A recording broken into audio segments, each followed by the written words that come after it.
So we've just finished reading 2 pages. Let's go ahead and write down some facts that we've learned so far.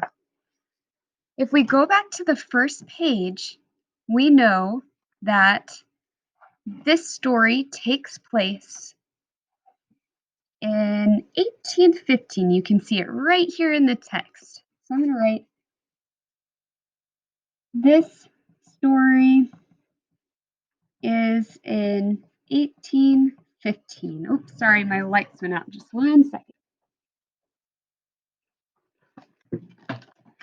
And we also know on the next page that a man named Dongo is on trial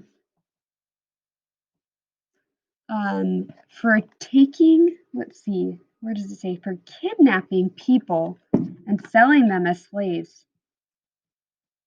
So I'm going to write Dongo is on trial for kidnapping people and selling them as slaves. Those are 2 facts we know from the story already. What questions might we have? Well, I'm wondering, why would Dongo take his own people and sell them as slaves? That's horrible.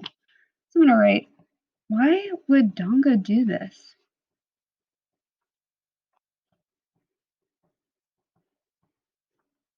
Do I have any responses? Not yet. I haven't quite made a connection yet. Let's keep reading our story to see if we can find some more facts, if we have any more questions or any responses. The next morning, as I played in my father's campground, I hummed the songs my mother sang to me as a baby. Only footsteps away, my mother ground grain with the other woman while humming the same soft melodies of love and family.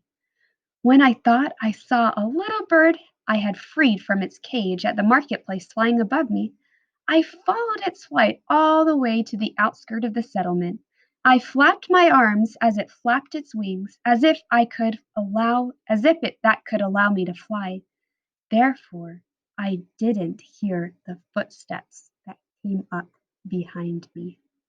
Nor did my mother hear my muffled screams as my kidnapper covered my mouth with his hand and dragged me away. All that I could hear, that could be heard echoing through the trees, were Dongo's rantings. Banish me, will you? Banish me? Oh,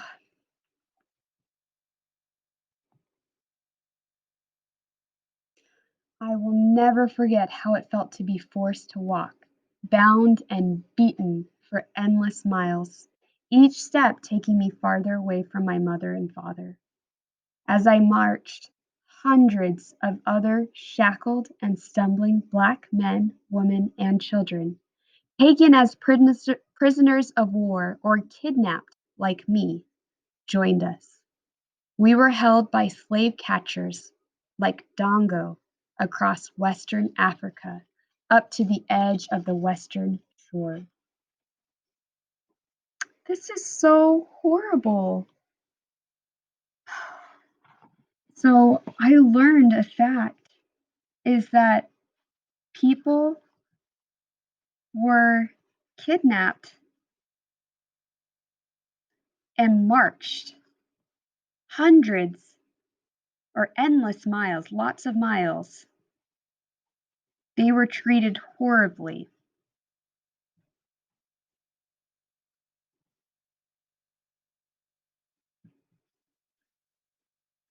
My question is still, why would they do this? This is so horrible.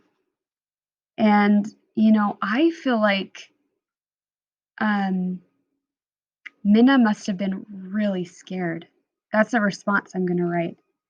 She must be so scared and so alone.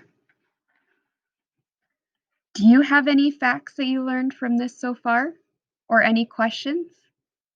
How about any responses or anything it's made you think of while you've read this story?